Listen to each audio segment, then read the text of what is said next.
โอ้พี่น้องข่าวดีสำหรับพนักงานตำรวจทหารเนาะก็คือล่าสุดเนาะข่าวดีออกมาแล้วแจ้งขึ้นเงินเดือนสูงถึง8,550,000กีบต่อเดือนก็คือ8,550,000กีบเนาะพ่อทุกพี่น้องสำหรับน่าจะเป็นทหารเนาะพี่น้องเนาะเห็นรูปทหารเนาะพี่น้องข่าวดีออกมาแล้วขอตกลงจากรัฐมนตรีเงินเดือนทหารตรงเนาะก็คือมีรายละเอียดดังนี้นะพี่น้องเนาะก็คือก็จะเอามาคร่าวๆนะพี่น้องก็คือมีเอกสารออกมาเรียบร้อยแล้วเนาะนี่เนาะก็คือลำดับตามลำดับนะเงินเดือนตามลำดับนะพี่น้องเนาะพลเอกนะพี่น้องเนาะพลเอกในเงินเดือนจะลาย8,550,000กีบเนาะยศพลเอกเนาะยศพลเอกวะไม่นะยศพลเอกเนาะยศร้อยเอกอยู่ที่2 ล้านเนาะยศห้อยเอกเนาะห้อยเอกอยู่ที่2,926,000กีบนะพี่น้องเนาะแล้วก็ตามชั้นเนาะพันตรีเนี่ยอยู่ที่3,068,000เนาะพันเอกนี่พันตรีพันโทเนาะพันตรีพันโท3,400,000เนาะพันโทแล้วก็พันเอกเนี่ยอยู่ที่3,876,000กีบแล้วก็พลจัตวาเนาะพลจัตวาอยู่ที่5,700,000กีบพลตรีเนี่ยอยู่ที่6,650,000กีบนะพี่น้องพลตรีพลโทแล้วก็พลโทก็อยู่ที่7,600,000กีบพลเอก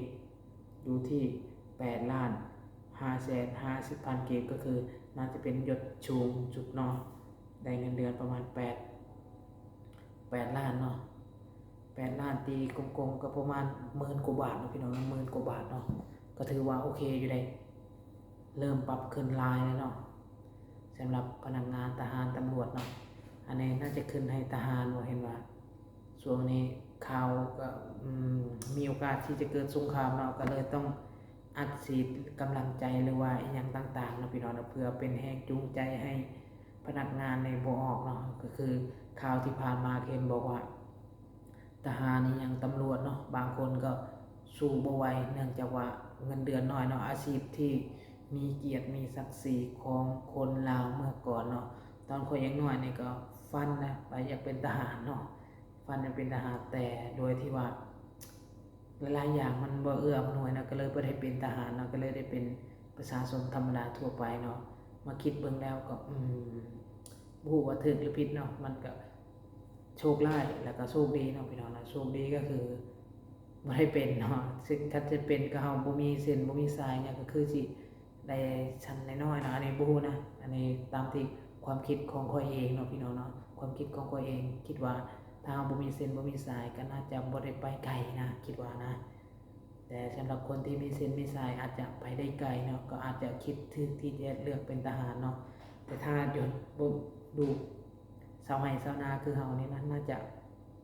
ถ้าเป็นกันคงจะไปบ่ไกลนะคิดว่านะนี่คิดตามความคิด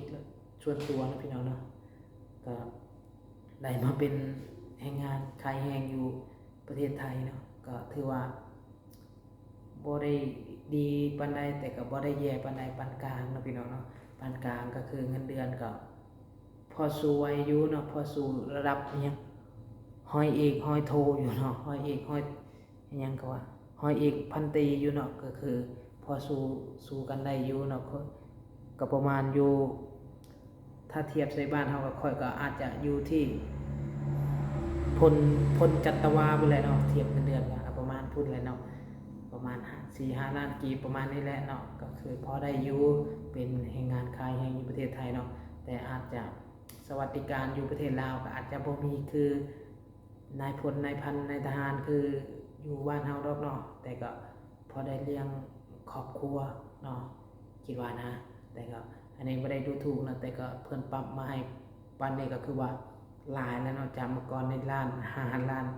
ล้าน5 2 ล้านเนาะแต่ปัจจุบันนี้เงินเดือนดีขึ้นมาประมาณนี้ก็โอ้ หลายเลยได้เนาะพี่น้องเนาะถือว่าถ้า8 ล้านเนี่ยนะน่าจะโอเคนะถ้าสั้นน้อย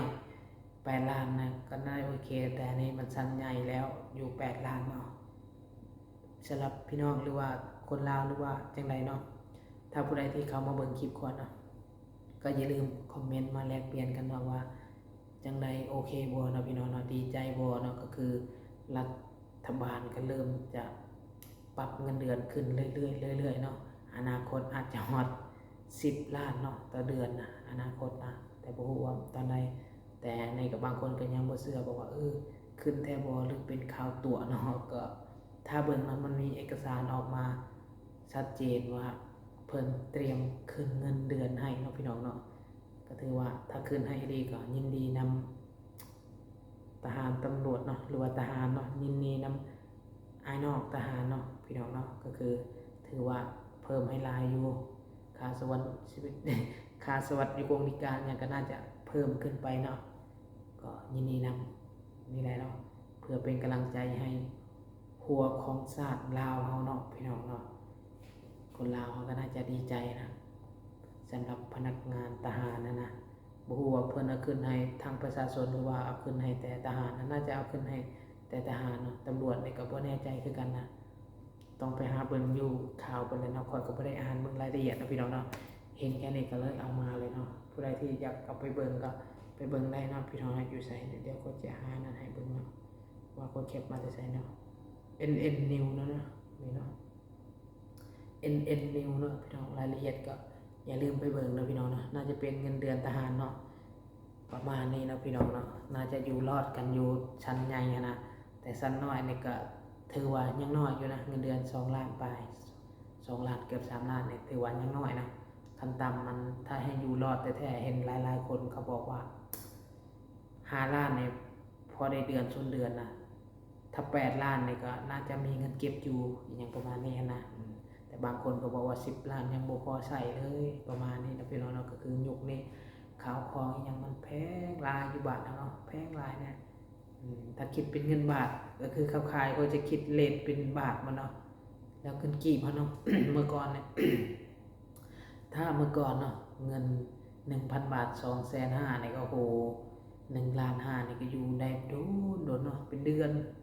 แต่ยุคปัจจุบันเนี่ย1 ล้าน 5นี่อยู่ได้ครึ่งเดือนนี่ก็ถือว่าสุดๆแล้วเนาะแต่คนลาวบ่ค่อยแบบว่าอันนั้นเนาะก็คือบ่ค่อยแบบว่าชนหลายจะบ่ค่อยเซาห้องอหยังนะบ่ค่อยเซาห้องจะบางคนก็ขี่รถไปมาเฮือนเองก็เลยเอาข้าวเอากินน้ำอย่างเองนะบ่เคยเซาห้องนะก็คือมีข่าวบอกว่าคนลาวอันนี้เนาะมีบ้านมีเฮือนเป็นของตัวเองหลายเพราะฉะนั้นแล้วคนลาวบ่ค่อยชวนน้อยที่เซาบ้านอยู่เนาะก็เลยไปว่าล้าน1ก็ล้าน5ก็พออยู่ได้อยู่เนาะเพราะว่า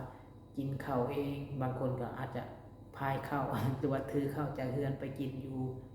โรงงานไปกินอยู่บ่อนเฮ็ดเวียกไปนานนี่เนาะก็ประหยัดมาเล็กๆน้อยๆแต่ที่เสียก็คือน้ำมันดอกแล้วรถนี่แหละเนาะประมาณนี้เนาะพี่น้องเนาะคลิปนี้ก็สิจบประมาณนี้นะพี่น้องเนาะถ้าผู้ใดที่เบิ่งคลิปแต่ต้นจนจบก็กราบกับใจพ่อแม่พี่น้องทุกๆคนนะพี่น้องเนาะก็คือช่วงนี้บ่ค่อยได้ลงคลิปเนื่องจากว่าเฮ็ดงานเนาะพี่น้องเนาะบ่ค่อยเอาลงมาเว้าเนาะก็คือเฮ็ดโอเนาะเฮ็ดตั้งแต่ 8 โมงเช้าเนาะพี่น้องเนาะจนฮอด 5 ทุ่มเนาะพี่น้องเนาะก็เลยแบบว่าบ่มีเวลาเฮ็ดคลิปให้พี่น้องได้เบิ่งเนาะมื้อนี้มีเวลาเฮ็ดคลิปเนาะเพราะว่างานเพิ่นบ่ได้เร่งแล้วเพิ่นก็บ่ได้ให้ลงโอก็เลยได้มาอัดคลิปลง YouTube ให้พี่น้องได้เบิ่งเนาะอาจจะบางคนอาจจะเข้าใจบางคนอาจจะบ่เข้าใจก็บ่เป็นหยังเนาะพี่น้องเนาะก็คือเว้าไปเรื่อยเปื่อยนะพี่น้องนะก็ขอบใจพ่อแม่พี่น้องทุกๆคนนะที่กดติดตามแล้วก็มาเบิ่งให้กำลังใจนะพี่น้องนะบ๊ายบาย